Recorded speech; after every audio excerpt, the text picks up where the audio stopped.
আমি সেন্সলেস হয়ে পড়ে গেছি।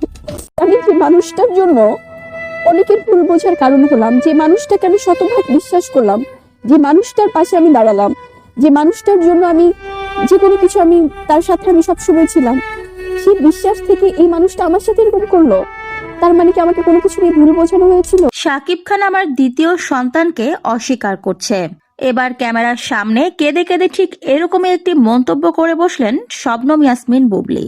গতকাল একটি শোরুম উদ্বোধন করতে গিয়ে সাংবাদিকদের মুখোমুখি হয়েছিলেন বুবলি, আর সেখানেই সাংবাদিকদের প্রশ্নের সম্মুখীন হয়ে কেঁদে কেঁদে বুবলি বলেন, শাকিব খানকে আমি বিশ্বাস করেছিলাম, ভরসা করেছিলাম, এটাই কি আমার ভুল ছিল? শাকিব খানকে বিশ্বাস করার জন্য অনেকের চোখে আমি খারাপ হয়ে গেছি। আমার ফ্যান ফলোয়ার অনেকেই আমাকে বাজেভাবে মন্তব্য করে, আমাকে বাজে নজরে দেখে।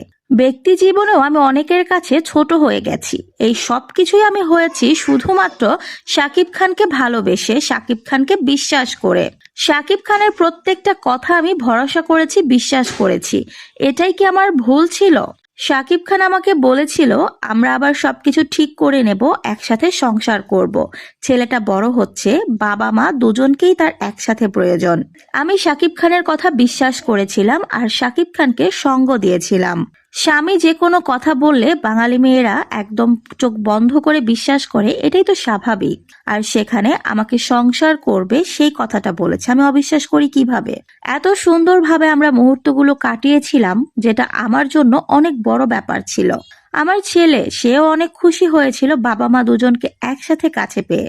দেশে ফেরার পর অনেকটা দিন আমাদের সাথে ভালো সম্পর্ক ছিল, সবকিছুই সুন্দরভাবে চলছিল। কিন্তু হঠাৎ করে যখন শাকিব খান জানতে পারে আমি দ্বিতীয় সন্তানের মা হতে চলেছি, আর সেই সন্তানের বাবা শাকিব খান, তখনই সে উল্টো কথা বলা শুরু করে। সবকিছুই শাকিব খান কেমন যেন অস্বীকার করে বসে।